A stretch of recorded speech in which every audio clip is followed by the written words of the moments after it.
Hello everyone, my name is Deok-Sun Kim. I'm an associate professor in the Lynch School of Education and Human Development at Boston College. In this module, I will talk about language learning, both first language acquisition and second language acquisition, and key concepts. Key concepts in language learning include reasons for second language learning, formal versus informal language learning, the age factor, individual differences, attitudes and motivation, and identity in language acquisition. I will start with the first language acquisition. First language acquisition is learning your native language. Then we will turn into the second language acquisition, how it is both similar to and different from learning your first language. I will highlight central concepts and insights, and I will provide examples. For first language acquisition, I will describe four major theories. They have behaviorist, innatist, interactionist, and social-cultural constructivist. Behaviorist theory focuses on stimulus, response, and reinforcement as described by Skinner.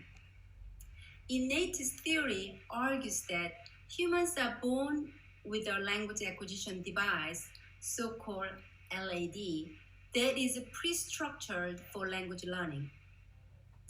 Interactionist theory emphasizes human interaction and how people negotiate meaning through interaction. Social-cultural constructivist theory describes language as a medium to learn and engage with the social world. Children's language learning happens through interactions with more capable speakers in social context. First, let's look into behaviorist theory. I describe here each theory in four sections: linguistic focus, process of acquisition, role of the child, and role of the social environment. You are probably familiar with behaviorism, which is a major learning theory. This theory emphasizes stimulus, response, and reinforcement as the basic elements of learning. You may have seen Skinner's pigeon experiment. Skinner's pigeon experiment shows how a pigeon can be trained to respond by giving it food or punishment. This theory claims that children learn words and languages through stimulus and reinforcement. Children learn language by imitating someone's speech or putting together pieces of language they have heard. On this theory, children learn language through adult and peer modeling and reinforcement. The process of education involves modeling, imitation, practice, and selective reinforcement of the correct form. Adult reinforcement is crucial. There are counter-arguments to behaviorist theory. Questions are, why do children constantly say things like, I put it on the table? How can children produce creative utterances that they have never heard before? How do children learn correct grammar when parents focus more on content and meaning and less on grammar? Let's review innatist theory. Chomsky says that children has innate, pre-established structures that allow him to learn language quickly. So a child can learn language without large amount of experience as input because the rules are already in his or her mind. For example, there is a distinction between active and passive voice. John hit the Bill. Bill was hit by John. Children often learn passive voice without extensive modeling or reinforcement because they appear to have some kind of rule built in. Counter-arguments. In addition to grammar, language also includes patterns of appropriate usage and culturally dependent forms of expression. These are difficult for children to acquire independently and do not seem to be governed by rules in the same way as a grammar.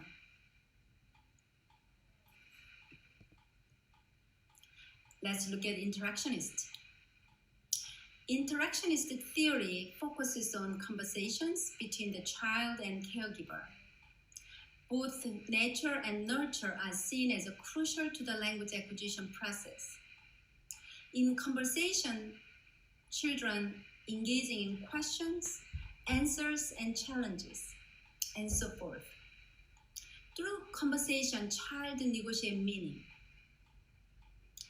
For example, a child might say, "Birthday cake, Megan's house."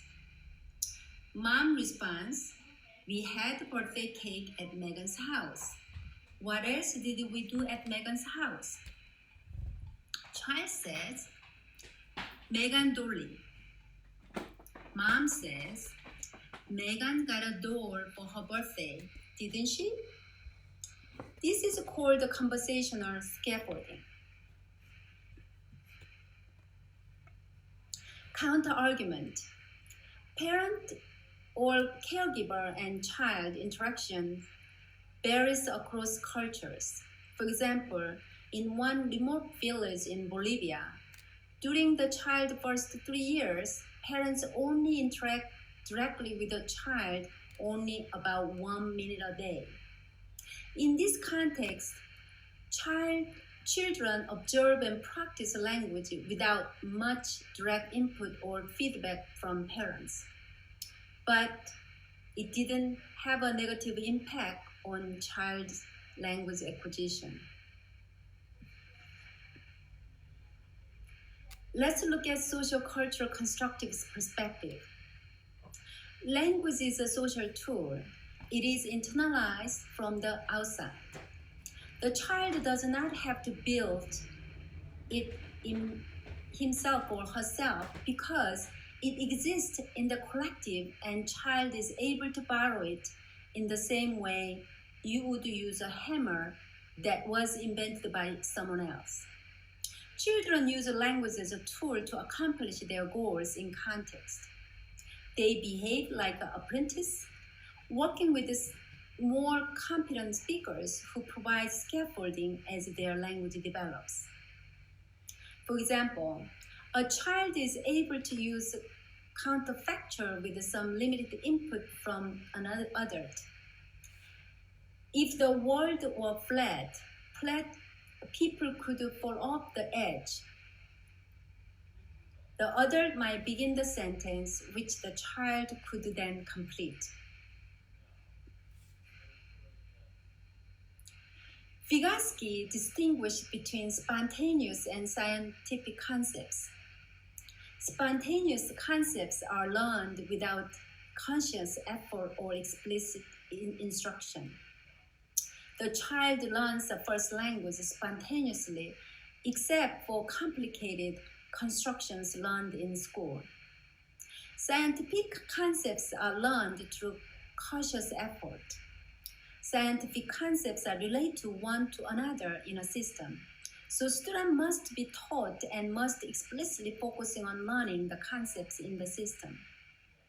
Learning a second language is often like learning a scientific concept because it is learned in school with explicit effort as opposed to part of everyday life. Of course, it is possible to learn some aspect of second language more spontaneously by just participating in daily life, but usually some more explicit effort and reflection is required.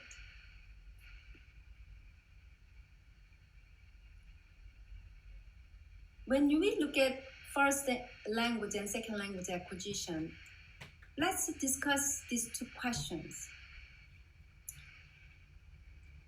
Do you think that a second language is acquired in the same way as the first language?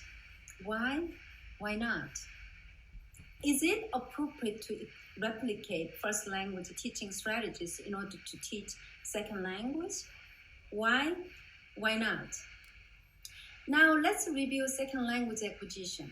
In this section, I will discuss in more detail how these language learning theories are connected to the teaching method. First, behaviorist perspective. This perspective traditionally used in high school and college foreign language classes. Audiolingual methods in which tape-recorded dialogue are presented for students to memorize, followed by exercises for practicing verb forms and sentence structures. Teachers use heavily patterned drills. The main method is imitation, repetition, and reinforcement. We often hear, repeat after me. In this approach, errors should be corrected immediately. In Korea, for example, I learned English as a foreign language through this method. What's your name? My name is Deok-sun Kim. What's your name? My name is Chol-soo. The teacher used to ask us to repeat the same utterance 10 times with the partner. Let's look at innatist perspective. Research shows that these are similarities between errors made by second language learners and native English-speaking children. In the second language acquisition, Crash and Five hypotheses have influenced the field. He developed 5 hypotheses, including the acquisition learning hypothesis, the monitor hypothesis, the natural order hypothesis, the input hypothesis, and affective filter hypothesis. Among his hypotheses, the input hypothesis is still widely recognized in second language learning. Providing comprehensible input, so-called I+1, first, should be understandable, and second, should contain grammatical structure that are just a bit beyond the acquirer's current level of second language development. This will stretch learner and activate innate capacities. For example, let's learn present indicative. First, I go, then past, I went, and subjective only later, I would have gone.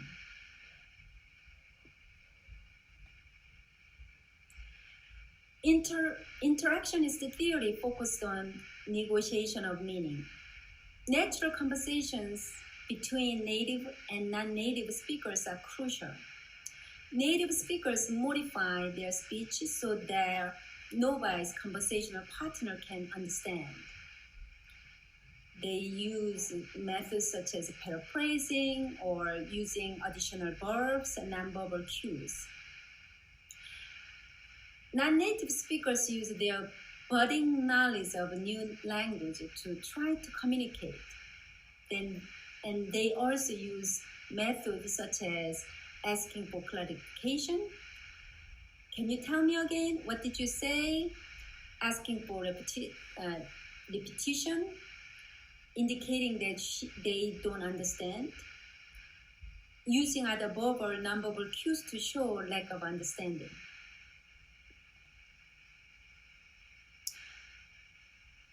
Let's look at social cultural theory. Social cultural theory supports learning in an authentic and contextualized learning environment. It emphasizes on developing independent processes of thinking and learning instead of memorizing and accumulating information. An apprenticeship in which a native speaker offers tools and scaffolding for the learners to use these tools. For example, Learn in an authentic environment, engaged in a realistic activity. For example, having a learners do commentary, having a learners do commentary on a sporting event, just like a soccer game. Pretending to be an announcer together with a more competent speaker, where the learner can be prompted to fill the pieces of language that he or she has already mastered.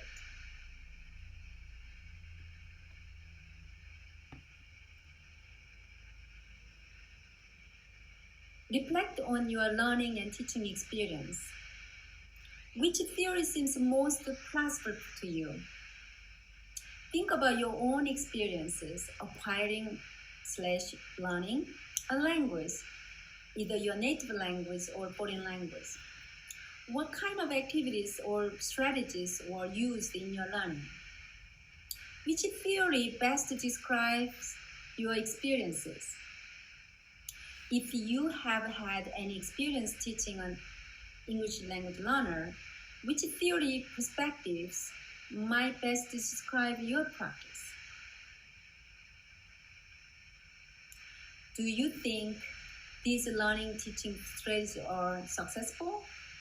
What worked and what didn't?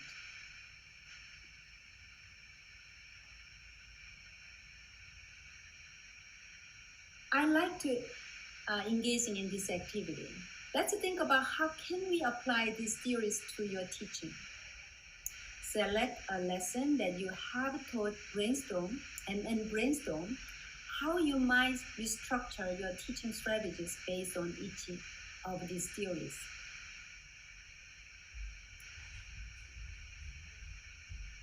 Which theory do you think works best for this lesson? Discuss pros and cons and whether you think there is an ideal combination of theories that will best support your practice. Good luck!